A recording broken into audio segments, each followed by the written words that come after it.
Elite athlete, MMA fighter, considered one of the best in the state, is fighting a different foe. Tonight he's fighting addiction. In our special series, Project Addiction, Local 12's David Winter shows us this opponent nearly knocked him out for good. At 24 years old, Daniel Ritchie was at the top of his game, a champion MMA fighter who was on his way to greatness. Then an injury that doctors treated with Percocet. It's an all too common pain reliever that contains oxycodone, an opioid with similar effects as heroin.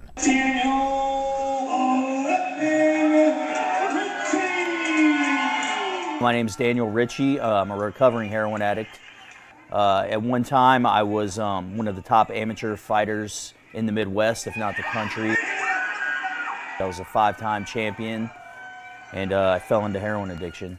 They called him Daniel the Weapon Ritchie, but no weapon had the strength to beat opioids. I became the 170-pound champion there.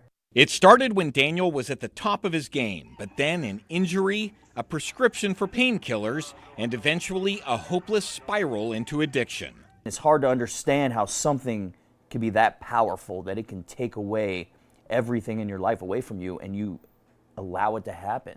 It just started as, I'll steal a couple of dollars out of my dad's wallet and replace it later. I drove around for drug dealers, and I've had guns put to my head. I was stabbed twice. I was just an empty vessel with no purpose walking around, and I wanted to die. What you got? What you want to get? But Daniel did not die. Homeless and broke, he checked himself into rehab 3 years ago and turned around his life.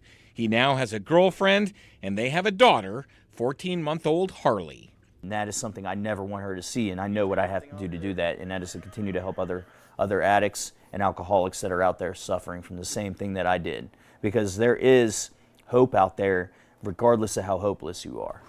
Not only is Daniel volunteering at a local rehab facility and hospital, he is starting a speaking tour, writing a book, and is a personal trainer. And he says he's still fighting. It's just a different kind of fight. Daniel, incidentally, has truly, in every sense of the word, met his match. He and his girlfriend plan to get married soon. He hopes his story inspires others to get clean. We wish him well. And Daniel is a peer mentor for the Center for Addiction Treatment in Cincinnati.